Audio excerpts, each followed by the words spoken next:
عزیز طلباء و طالبات، السلام علیکم۔ تاریخ اور شہریت کے آن لائن تدریس میں آپ تمام کا استقبال۔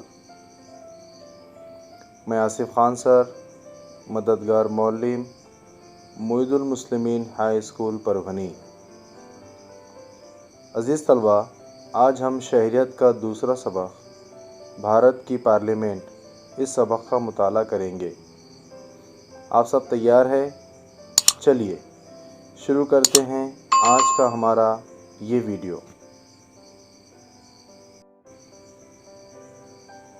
عزیز طلباء، اس سبق میں ہم بھارت کی پارلیمنٹ پر غور کریں گے۔ بھارتی پارلیمنٹ کی بنیاد بھارتی آئین نے رکھی ہے۔ قومی سطح پر یعنی مرکزی حکومت کی قانون ساز مجلس کو پارلیمنٹ کہا جاتا ہے۔ عزیز طلباء، پارلیمنٹ میں صدر جمہوریہ، لوک سبھا، ایوان زیریں اور راجیہ سبھا ایوان بالا کا شمار ہوتا ہے۔ ہم اس ویڈیو میں تینوں کے بارے میں معلومات حاصل کریں گے۔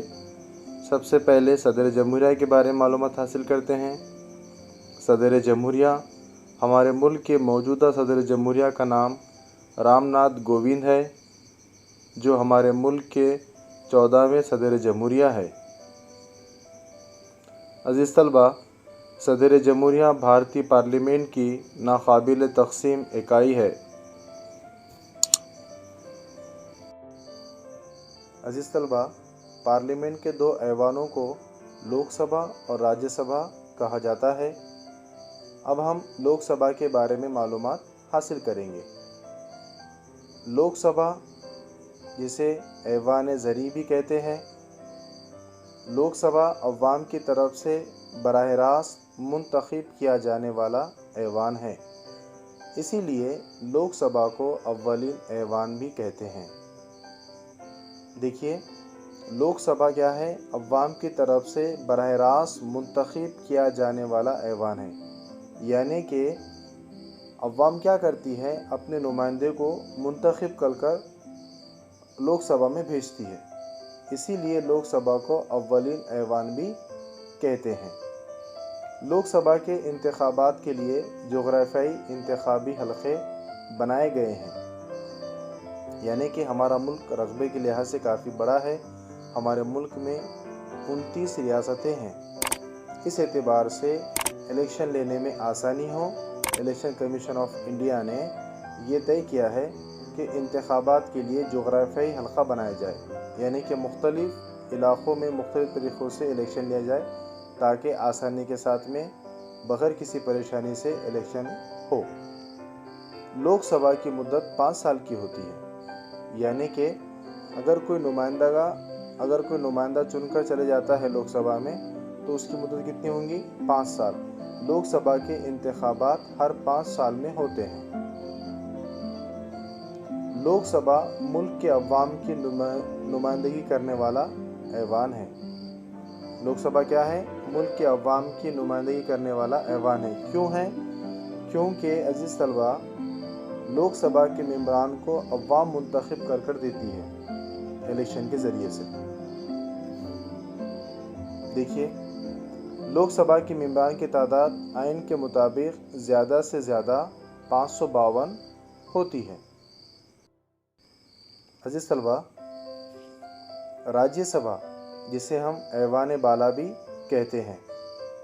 عزیز طلباء، بھارتی پارلیمنٹ کا اعلیٰ اور ثانوی ایوان راجیہ سبھا ہے۔ راجیہ سبھا بھارتی پارلیمنٹ کا بالواسطہ منتخب کیا جانے والا ایوان ہے۔ راجیہ سبھا کے کل ممبران کی تعداد 250 ہے، جن میں سے 238 ممبران کو مختلف ریاستوں اور مرکز کے زیر انتظام علاقوں سے منتخب کیے جاتے ہیں۔ یعنی کہ راجیہ سبھا کی کل ممبران کی تعداد کتنی ہے؟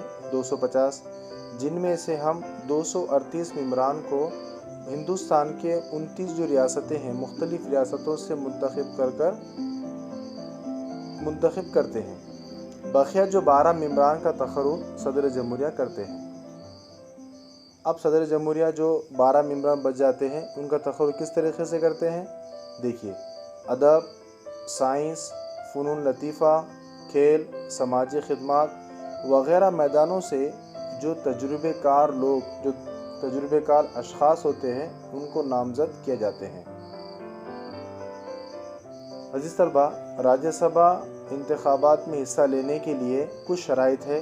دیکھیے کیا شرط ہے اس کے لیے کہ اگر کسی کو راجیہ سبھا کے انتخابات میں حصہ لینا ہے تو اس فرد کا بھارتی شہری ہونا لازمی ہے اور اس کی عمر 30 سال مکمل ہونی چاہیے۔ دو چیزیں ہیں، دو شرائط ہیں۔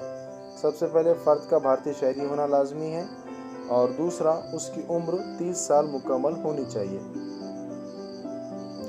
لوک سبھا اور راجیہ سبھا کے ممبران کو رکن پارلیمان کہا جاتا ہے۔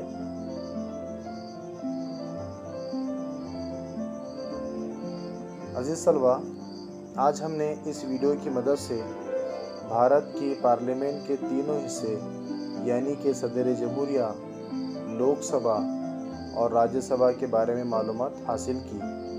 امید ہے کہ آپ کو یہ ویڈیو پسند آیا ہوگا اور اس کے ذریعے سے آپ ہمارے بھارت کی پارلیمنٹ کے جو تینوں حصے تھے یعنی کہ صدر جمہوریہ، لوک سبھا، راجیہ سبھا، یہ آپ کو اچھے طریقے سے سمجھ میں آئے ہوں گے۔